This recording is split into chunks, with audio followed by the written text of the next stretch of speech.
খাওয়া দাওয়ার ঘুরো ফিরো উৎসবেতে মাতো প্রাণ খুলে শ্বাস নেওয়ার আনন্দতে বাঁচো।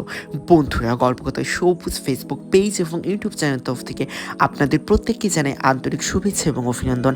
আশা করি আপনারা প্রত্যেকে ভালো আছেন এবং সুস্থ আছেন। তো বন্ধুরা, আজকে ছিল আমার স্যারের বাড়িতে নিমন্ত্রণ, অর্থাৎ আমার ভাইয়ের জন্মদিন। তো বন্ধুরা, আজকে সন্ধ্যাটি কিভাবে কাটালাম তা দেখার জন্য ভিডিওটি না টেনে অবশ্যই লাস্ট পর্যন্ত দেখার অনুরোধ রইল আপনাদেরকে। তো আমি স্যারের বাড়িতে যাওয়ার জন্য সেজেগুজে রেডি হই এবং ফাইনালি নিচের দিকে নামতে থাকি। আর তারপর তো দেখতে দেখতে আমি নিচেই পৌঁছে গেলাম। আর যেহেতু আমাদের বাড়ি থেকে স্যারের বাড়ি খুব একটা বেশি দূর না, সেই জন্য আমি হাঁটতে হাঁটতে স্যারের বাড়িতে আমি চলে যাই। তো তারপর দেখতেছি, দেখো ফাইনালি পৌঁছে গেছি আমরা স্যারের বাড়িতে। আর দেখুন বন্ধুরা, কি সুন্দর করে দরজাটা সাজানো ছিল। তো তারপর আমি আস্তে আস্তে ভেতর দিকে ঢুকতে থাকি। আর আমি তো মনে মনে ভাবছিলাম যে কতক্ষণ কফি স্টলের এখানে আসবো। আর হ্যাঁ বন্ধুরা, আপনাদেরকে প্রথমেই জানিয়ে রাখি, ভিডিওটি কিন্তু বেশ কিছুদিন আগের। তো তারপর তো আমি ঘরের মধ্যে ঢুকতে আস্তে আস্তে দেখতে পাচ্ছি যে প্রচুর বাচ্চা এখানে আছে এবং প্রত্যেকে খেলাধুলা করছে। দেখুন এখানে কত সুন্দর করে সাজানো রয়েছে, হ্যাপি বার্থডে লেখা।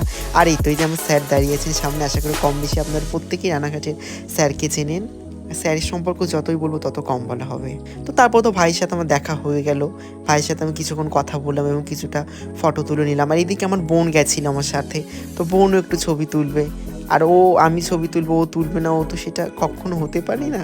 ক্যামেরা দেখলেই তো ওকে ভিডিওর সামনে যেতেই হবে। তো বন্ধুরা, তারপর কাকিমা আমাকে ফাইনালি কেকটা দিল এবং কেকটাও খুবই টেস্টি ছিল। আর বন্ধুরা, জানো তো এরকম জন্মদিনে যদি প্রচুর বাচ্চা কাচ্চা থাকলে না, খুবই ভালো লাগে। একটা মন মানসিকতা তখন পাল্টে যায়। মনে বাচ্চাদের সাথে মিশে তখন খেলাধুলা আরম্ভ করে দিই। তো তারপর আমরা বেশ কিছুক্ষণ ধরে এখানেই বসেছিলাম এবং অনেক গল্প করলাম।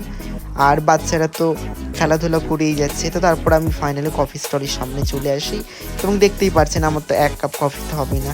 তো আমি দাদাকে বলে আমি আর এক কাপ কফিও চেয়ে নিই।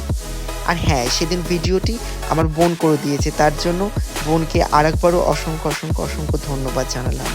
তো তারপর কফি নিয়ে তো আমি আস্তে আস্তে বসলাম এবং দেখতে পাচ্ছেন এখানে সেটা গরম গরম পকোড়া। আর আপনাদের কার কারো গরম গরম পকোড়া খেতে ভালো লাগে অবশ্যই আমার কমেন্ট বক্সে জানাতে ভুলবেন না। তো বন্ধুরা, তারপর তো দেখতে পাচ্ছেন যে আমি এখানে বসে কফি খাচ্ছি আর পকোড়া। আর এদিকে তো স্যার এসে অনেক কবার আমাকে ডেকেই যাচ্ছিলেন খেতে বসার জন্য। তো তারপর তো আমি আস্তে আস্তে কফি আর পকোড়াটা খেয়ে নিই।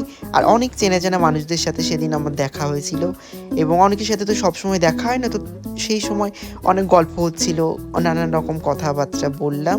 তো তারপর তো কিছুক্ষণ বাদে ফাইনালি খাবার জন্য রওনা হই এবং আস্তে আস্তে তারপর ওপরের দিকে উঠতে থাকি, আপনারা দেখতে পাচ্ছেন। এবং দেখবেন আমার বোন ও নানান রকমভাবে পোজ দিচ্ছিলাম, কিছুটা আপনাদের সামনে তুলে ধরলাম। তো তারপর আমরা আস্তে আস্তে খাওয়ার টেবিলের দিকে এগিয়ে যাই এবং ফাইনালি আমরা খাওয়ার টেবিলে বসে পড়ি। এবং বসতে না বসতে প্রথমেই যে আমাদের সামনে মিনারেল ওয়াটার আর খাবার প্লেট আমাদের সামনে দিয়ে দিয়েছে। তারপর দিয়েছিল গরম গরম ভেজিটেবল চপ, খুব সুন্দর ছিল চপটা। আর দিয়েছিল স্যালাড আর সস। তারপর দেখতে দেখতে গরম গরম রাধাবল্লভী দিয়ে দিল আর সাথে ছিল চানা মশলা। বল্লভীটা খেতেও দারুণ সুন্দর ছিল, পুরো গরম ধোয়া উঠছিল। আপনাদের কার কার খেতে ভালো লাগে অবশ্যই আমাকে জানাবেন। তো তারপর তো রাধাবল্লভীর চানা মশলা আমি আস্তে আস্তে খেতে থাকি এবং খেতেও দারুণ সুন্দর লাগছিল।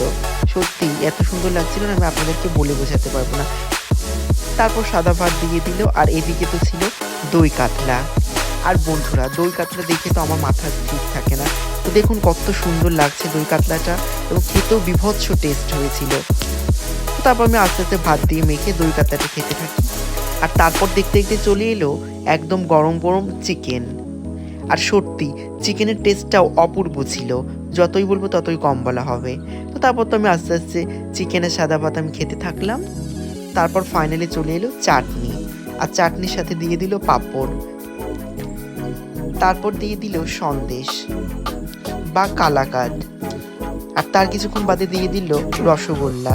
সত্যি মিষ্টিগুলোর টেস্টও দারুণ ছিল এবং প্রত্যেকটা খাবারের টেস্টই অতুলনীয় ছিল। আর লাস্টে এই যে আইসক্রিম, সত্যি বন্ধুরা আপ্যায়নের দিক থেকে কোনো কথা হবে না, যতই বলবো ততই কম বলা হবে।